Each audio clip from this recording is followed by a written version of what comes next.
Selamat datang di SDB Art AI. Kali ini, gue bakal ceritain tentang seorang gadis cantik bernama Limah yang bergelut dengan rasa was-wasnya, hingga semua hidupnya berubah. Bagaimana cerita selengkapnya? Langsung aja ya kita simak. Palembang, sebuah kota yang ramai dengan hiruk-pikuk kendaraan dan aktivitas warganya. Di tengah kesibukan itu, ada seorang gadis muda berusia 24 tahun bernama Limah. Cantik, berkulit bersih, dengan senyum ramah yang membuat orang betah berinteraksi dengannya.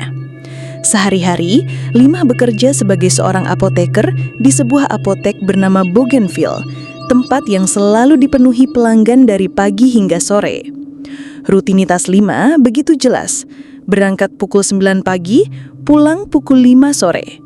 Jarak apotek dengan kontrakan yang ia tempati tidak terlalu jauh, hanya butuh sekitar 10 menit perjalanan dengan motor metiknya. Kontrakannya sederhana, tapi cukup nyaman. Ada 2 kamar, ruang tamu, dapur, dan kamar mandi. Suasananya tenang, tetangga pun ramah. Semua terlihat normal dan baik-baik saja. Namun di balik keseharian yang tampak biasa itu, sebuah kejadian tak terduga mulai mengubah hidup Limah. Suatu sore, selepas pulang kerja, ketika matahari mulai meredup dan jalanan padat oleh kendaraan yang bergegas, Limah menyaksikan sebuah tragedi mengerikan tepat di depan matanya. Seorang ibu-ibu yang hendak menyeberang jalan ditabrak mobil dengan keras.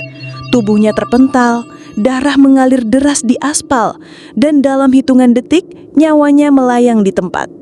Limah terdiam di atas motornya, tangannya gemetar, wajahnya pucat pasi, dan hatinya seolah berhenti berdetak.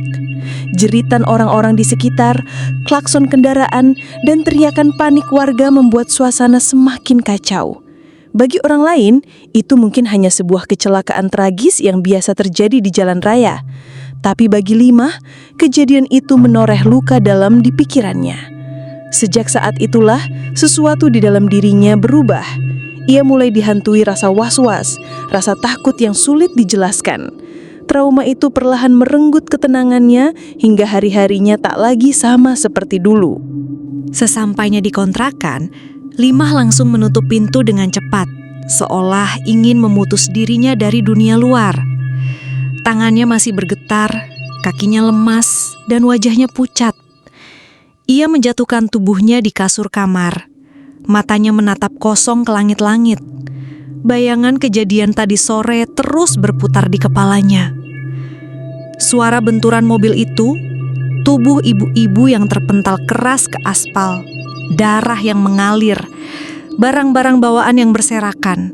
Sebuah begitu jelas, begitu nyata, hingga membuat Limah sulit bernafas. Ya Allah, astagfirullah, gumamnya pelan, menutup wajah dengan kedua tangan. Tak lama, suara azan maghrib berkumandang dari musola dekat kontrakan. Suara itu biasanya menenangkan, tapi kali ini justru membuat dada Limah terasa semakin sesak. Dengan langkah goyah, ia bergegas mandi. Selesai mandi, Limah mengambil wudhu. Tapi anehnya, wudhu itu tidak pernah selesai. Basuh tangan, kumur-kumur, basuh hidung, basuh muka, lalu tiba-tiba ia kembali lagi ke kumur-kumur. Begitu terus, berulang-ulang. Sampai 5 kali Limah mengulangnya, baru ia merasa wudhunya selesai. Tapi wajahnya sudah terlihat panik, matanya gelisah. Ia masuk ke kamar kedua yang memang ia jadikan khusus untuk sholat. Memakai mukena putih, berdiri, lalu takbir. Namun takbirnya diulang lagi. Ia merasa ada yang salah, ada yang kurang, ada yang tidak pas. Gerakan demi gerakan sholat ia ulang-ulang. Bacaan yang biasanya lancar, kini terbata. Hingga sholat maghrib yang seharusnya singkat, berubah menjadi 20 menit penuh kegelisahan. Keringat dingin menetes di pelipisnya. Nafasnya tidak beraturan. Wajah Limah terlihat panik, seolah ia baru pertama kali belajar sholat. Padahal selama ini ia dikenal sebagai seorang muslimah yang taat, rajin ibadah, dan tidak pernah lalai. Namun malam itu, untuk pertama kalinya, rasa was-was mulai menyelimuti dirinya. Ragu, bingung, takut, semua bercampur menjadi satu, seakan ada sesuatu yang tidak terlihat sedang menguasai dirinya. Tak lama setelah selesai sholat maghrib, azan Isya pun berkumandang. Limah yang berasa dirinya masih suci dari wudhu langsung berdiri, memakai mukena dan mengangkat tangan untuk takbir. Namun baru saja bibirnya mengucapkan Allahu Akbar, tiba-tiba rasa ragu itu muncul lagi. Jangan-jangan wudhuku batal ya, pikirnya. Ia pun membatalkan sholatnya, melepas mukena, lalu kembali ke kamar mandi. Air wudhu ia ambil lagi, tapi sama seperti sebelumnya, wudhunya tidak pernah selesai. Basuh tangan, kumur-kumur, basuh hidung, lalu kembali lagi. Seolah ada yang menahan pikirannya, belum sah, ulang lagi. Sampai hampir 10 menit, barulah ia merasa cukup dan kembali ke kamar. Sholat Isya pun ia mulai. Namun saat memasuki rakaat ketiga, tiba-tiba terdengar sebuah bisikan halus di telinganya. Suara itu lirih, nyaris tak terdengar, tapi menusuk langsung ke dalam pikirannya. Gerakanmu salah, bacaanmu juga salah, ulang sholatmu. Limah tersentak, tubuhnya sedikit bergetar, mukanya pucat. Namun ia mencoba menepis rasa takut itu, menutup telinga hatinya, dan memaksa melanjutkan sholat hingga salam. Selesai sholat, ia terduduk lemas, nafasnya memburu. Malam itu terasa begitu panjang. Pukul 9 malam, ia mencoba memejamkan mata, namun tidur yang datang tidak pernah nyenyak. Sekitar pukul 1 dini hari, Limah terbangun. Itu memang sudah kebiasaannya, bangun tengah malam untuk sholat tahajud. Namun kali ini berbeda. Pikiran Limah masih kacau, membayangkan kembali sholat maghrib dan isya yang ia kerjakan. Tadi, sholatku bener gak ya? Dibacaannya ada yang salah gak ya? Diterima gak ya sama Allah? Aduh, gimana ini? Ia pun bangun dari ranjang, mengambil air wudhu dengan fokus. Meski masih terasa sulit, kali ini hanya 2 kali ia mengulang. Lalu segera ia lanjutkan sholat tahajud. Biasanya ia mengerjakan dengan khusyuk, 8 rakaat dengan 2 salam. Namun malam itu sholatnya terasa terburu-buru, tidak tumak ninah, seperti hanya gerakan tanpa jiwa. Suasana kontrakan begitu hening, tapi dinginnya menusuk tulang. Ada rasa asing yang menyelimuti, seolah-olah ia tidak benar-benar sendirian. Hingga azan subuh berkumandang, Limah tetap tidak tidur lagi. Ia mandi, sarapan sedikit, lalu menyalakan motor metiknya untuk berangkat kerja. Namun di depan kontrakan, saat tangannya hendak memutar gas motor, tubuhnya gemetar. Rasa takut kembali menyeruak. Bayangan kejadian kecelakaan kemarin sore menari-nari lagi di benaknya. Rasa trauma dan was-was kini mulai menguasai hidup Limah. Pagi itu, Limah memaksakan diri berangkat kerja. Motor metiknya berjalan pelan di jalan raya Palembang yang mulai ramai. Setiap kali melihat orang menyeberang jalan, jantungnya berdegup lebih kencang. Bayangan ibu-ibu yang kemarin tewas tertabrak kembali hadir di depan matanya. Astagfirullah, jangan ingat lagi Limah, gumamnya lirih. Namun, sekuat apapun ia mencoba mengalihkan pikiran, bayangan itu seperti rekaman rusak yang terus diputar berulang-ulang. Sesampainya di apotek Bougainville, Limah disambut rekan kerjanya. Dari luar ia berusaha tersenyum, seolah semuanya baik-baik saja. Tapi di dalam hatinya, ia merasa kacau. Hari itu apotek cukup ramai. Pasien datang silih berganti, menebus resep dokter. Limah yang biasanya cekatan, kini malah sering salah ambil obat. Sampai-sampai seorang pasien menegurnya dengan nada kesal. "Mbak, ini salah resepnya. Dokter nulisnya amoksisilin, bukan paracetamol. Hati-hati dong." Limah tercekak, wajahnya memerah. Rekan kerjanya buru-buru membantu menenangkan pasien, lalu menepuk pundak Limah. "Kamu nggak apa-apa, Mah? Kelihatan pucat banget loh." Limah hanya mengangguk, menahan air mata yang hampir jatuh. Padahal ia tak ingin terlihat lemah. Namun di dalam kepalanya, suara-suara itu tak henti mengganggu. "Kamu salah, salah terus. Bahkan kerjaanmu pun salah." Suara itu seperti bisikan yang sama saat ia sholat Isya tadi malam. Siang itu saat jam istirahat, Limah duduk sendirian di ruang belakang apotek. Tangannya gemetar saat memegang botol air mineral. Nafasnya terasa pendek. Pikiran buruk pun datang menghantam. Kalau ibu yang kemarin itu sebenarnya ikut pulang sama aku? Kalau ruhnya ngikutin ke kontrakan? Jangan-jangan dia ada di belakangku sekarang. Limah spontan menoleh ke belakang. Kosong, hanya rak-rak berisi obat, tapi tubuhnya merinding. Sepanjang sore ia berusaha bekerja normal, namun jelas sekali ada yang berubah dari dirinya. Begitu jam 5 sore tiba, Limah buru-buru pulang ke kontrakan. Ia mengunci pintu rapat-rapat, menutup semua jendela, bahkan menyalakan lampu di tiap ruangan. Namun ketika malam mulai turun, rasa was-was itu kembali datang. Kali ini lebih kuat, lebih menyesakan. Di kamar sholat, saat ia hendak menunaikan sholat maghrib, suara itu kembali terdengar. Tapi kini lebih jelas, lebih nyata. Seakan ada seseorang yang berdiri tepat di belakangnya. "Sholatmu salah, Limah. Ulangi, ulangi lagi." Tubuh Limah membeku. Mukena yang ia kenakan terasa berat, nafasnya memburu. Malam itu ia sadar, ini bukan hanya soal trauma kecelakaan semata. Ada sesuatu yang lebih gelap, lebih misterius, yang kini ikut mengganggu hidupnya. Limah benar-benar terperangkap dalam rasa was-was. Malam itu, jam 1 dini hari. Seperti biasa, Limah terbangun. Ia duduk di tepi ranjang, menatap kosong ke arah sajadah di kamar sholatnya. Hatinya resah, pikirannya kusut. Tapi rasa takut itu justru mendorongnya untuk mendekat kepada Allah. Dengan langkah pelan, ia mengambil air wudhu. Lagi-lagi, wudhunya terasa berat. Basuh muka, basuh tangan, lalu kembali ke kumur-kumur. Begitu terus, sampai ia sadar. Sudah lebih dari 5 menit, ia hanya mengulang-ulang. "Cukup, Limah, fokus, bismillah."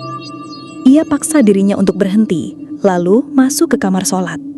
Mukena putih ia kenakan. Sajadah digelar, lampu kamar ia biarkan menyala terang.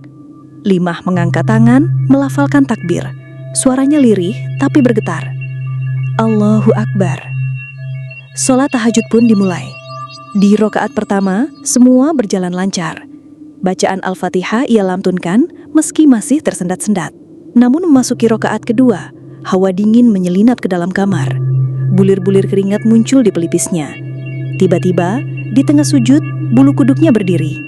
Ada rasa aneh, seperti tidak sendirian. Jantungnya berdegup kencang. Dengan sisa keberanian, Limah melanjutkan gerakan. Tapi begitu ia berdiri tegak, pandangan matanya menangkap bayangan hitam di dinding depan. Bayangan itu bukan miliknya, melainkan sosok tinggi besar yang berdiri tepat di belakangnya, ikut mengangkat tangan seperti orang sholat. Limah tercekak. Suaranya patah, tapi ia memaksa melanjutkan bacaan. Namun semakin ia membaca, semakin jelas bayangan itu. Bahunya besar, kepalanya menunduk, dan matanya, ya Allah, seperti menyala merah samar. Sholatmu salah, Limah. Bacaanmu tidak diterima. Ulangi, ulangi lagi, ulangi terus.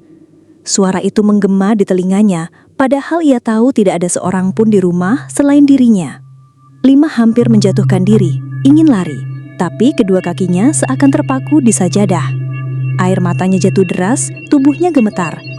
Dengan sisa tenaga, ia mulai membaca ayat kursi dengan suara terbata. Allahu la ilaha illahu wal hayyul qayyum. Bayangan itu meringis, suara bisikan semakin keras berubah menjadi geraman. Namun semakin Limah memaksakan diri membaca, semakin buyar suara itu hingga akhirnya lenyap bersamaan dengan runtuhnya tubuh Limah ke sajadah. Ia menangis, sujud lemah sekali, tidak berani menoleh ke belakang. Malam itu, Limah sadar bahwa bukan sekadar trauma yang ia hadapi. Ada jin, setan pembawa was-was yang sengaja menempel, mempermainkan pikirannya, membuatnya ragu dalam ibadah, bahkan hampir membuatnya putus asa. Namun ia juga sadar bahwa satu-satunya kekuatan yang bisa melawannya hanyalah keteguhan iman dan doa yang tak putus. Beberapa hari setelah kejadian penampakan itu, Limah mulai menyadari pola aneh dalam hidupnya. Semua berjalan normal, kerja, makan, ngobrol dengan tetangga, bahkan tidur pun tak diganggu. Tapi begitu ia berdiri untuk sholat, seolah-olah ada kekuatan gaib yang langsung menyerangnya. Awalnya hanya ragu kecil. Wuduku sah nggak ya? Tadi basuh tangan kanan dulu atau kiri ya? Lalu semakin parah. Di rakaat kedua, ia lupa sudah baca surat atau belum. Kadang di tengah sujud, ia seperti mendengar suara orang tertawa pelan. "Heh, bacaanmu salah, ulang lagi. Gerakanmu keliru, Allah nggak akan terima. Apa kau yakin sujudmu tadi sampai dahi benar-benar menempel?" Limah tahu, ini bukan sekedar trauma. Ada jin pengganggu sholat yang memang diutus untuk menebar keraguan. Ustadz di kampungnya dulu pernah bilang, jin Hanzab memang suka meniupkan rasa was-was, bikin orang mengulang-ulang takbir, lupa hitungan rokaat, bahkan bikin orang bosan berlama-lama di sajadah. Dan ada lagi jin Wasnan, jin yang kerjanya membuat orang mengantuk, malas, atau terburu-buru dalam sholat.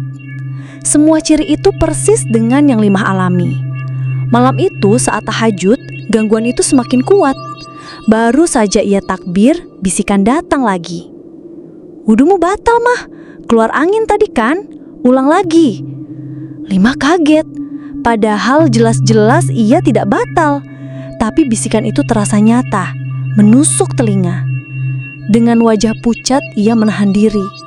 "Bismillah, aku tidak akan ulang. Allah Maha tahu niatku," ucapnya lirih, mencoba melawan. Namun semakin ia lawan, jin itu semakin keras menggoda.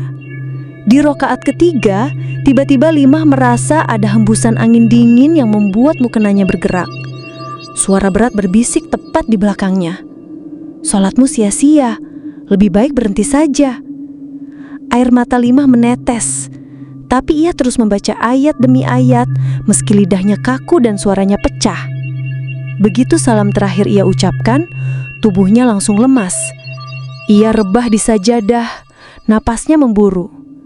Namun ada keteguhan yang mulai tumbuh dalam hatinya.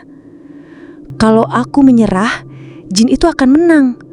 Aku harus bertahan, karena aku hanya ingin ibadahku diterima Allah." Dan malam itu, Limah benar-benar sadar, gangguan ini bukan sekedar cobaan, tapi sebuah perang batin melawan jin Kanzab dan Wasnan yang hanya bisa ia menangkan dengan sabar, doa, dan keyakinan yang teguh. Gangguan demi gangguan membuat Limah semakin lelah. Setiap malam ia merasa imannya diguncang. Sholatnya seperti tidak pernah sempurna. Hingga suatu sore, sepulang kerja, ia memberanikan diri untuk datang ke rumah seorang ustadz sepuh di dekat kontrakannya. Namanya Ustadz Mahfud, sosok sederhana tapi dikenal bijak dan paham ilmu agama. Dengan wajah cemas, Limah menceritakan semuanya, tentang wudhu yang tak pernah selesai, bisikan saat sholat, bahkan penampakan samar di belakangnya. Ustadz Mahfud hanya tersenyum tenang. "Nak, apa yang kau alami itu bukan baru. Banyak orang di dunia ini digoda oleh jin Hanzab dan Wasnan. Mereka memang ditugaskan untuk mengganggu sholat umat Islam. Jangan kau kira kau sendirian." Limah tertegun. "Lalu apa yang harus saya lakukan, Ustadz?" Ustadz Mahfud mengambil segelas air putih, membacakan ayat kursi, Al-Falaq dan An-Nas, lalu menyuruh Limah meminumnya. Setelah itu ia berkata dengan nada tegas, "Jangan ikuti bisikan mereka. Kalau kau ragu rakaat, ambil angka yang paling sedikit dan lanjutkan. Kalau kau merasa batal padahal tidak ada tanda, abaikan. Dan bila ada bisikan, segera baca ta'awudz. A'udzubillahi minasyaitonirrajim. Itu seperti cambuk yang membakar mereka. Ustadz Mahfud lalu menambahkan amalan khusus, membaca ayat kursi sebelum dan sesudah sholat, memperbanyak istighfar dengan hati khusyuk, menyibukkan diri dengan zikir setelah salam, jangan langsung beranjak. 5 mengangguk, ada secercah harapan dalam hatinya. Malam itu, ia mencoba nasihat sang ustadz. Saat adzan Isya berkumandang, 5 mengambil wudhu dengan mantap, hanya sekali saja, lalu berdiri di atas sajadah. Takbir ia angkat dengan penuh keyakinan. Benar saja, bisikan itu kembali datang.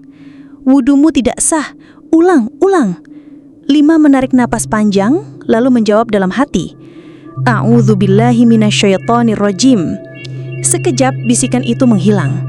Sholatnya mengalir tenang, rakaat demi rakaat terselesaikan. Untuk pertama kalinya setelah sekian lama, 5 menutup salam dengan wajah tersenyum, bukan panik. Air matanya jatuh, tapi kali ini bukan karena takut, melainkan lega. Ia sadar, bukan kekuatannya sendiri yang melawan jin itu, melainkan pertolongan Allah yang datang lewat ilmu dan doa. Sejak malam itu, 5 tidak lagi sendirian. Ia tahu, perangnya belum selesai, tapi kini ia punya senjata, ilmu, doa, dan keyakinan. Perjuangan 5 melawan rasa was-was bukan hanya tentang dirinya, tapi tentang setiap manusia yang sedang mencari ketenangan dalam ibadah. Gangguan itu nyata, bisikan yang membuat kita ragu, rasa tidak khusyuk, pikiran berputar-putar ketika sholat, semuanya adalah cara jin Hanzab dan Wasnan untuk menjauhkan manusia dari Allah. Namun, kisah 5 memberi pelajaran berharga. Jangan ikuti bisikan ragu, karena semakin diikuti, semakin kuat mereka menjerat. Jangan merasa sendirian. Setiap orang pasti pernah digoda. Bahkan sahabat Nabi pun pernah merasakannya. Senjata utama kita adalah ilmu, doa, dan keyakinan. Ayat kursi, zikir, istighfar, dan kesabaran adalah perisai yang tak bisa ditembus syaitan. 5 akhirnya mengerti bahwa melawan rasa was-was bukan soal menang atau kalah, tapi soal menjaga hati agar tetap terikat dengan Allah. Maka, wahai sahabat yang mendengarkan cerita ini, ingatlah, sholat bukan hanya gerakan tubuh, tapi juga perjuangan melawan syaitan yang ingin memutuskan hubunganmu dengan Sang Pencipta. Jika bisikan itu datang, tersenyumlah, karena justru tandanya ibadahmu sedang bernilai besar. Dan seperti kata Ustadz Mahfud kepada 5 malam itu, kalau engkau diganggu dalam sholat, jangan takut, anggaplah itu bukti bahwa syaitan iri dengan ibadahmu. Maka teruslah berdiri, teruslah menghadap, sampai engkau menang. Semoga kita semua terhindar dari rasa was-was, dan bisa khusyuk dalam setiap ibadah. Amin. SDB Art AI. Ketemu lagi di kisah selanjutnya.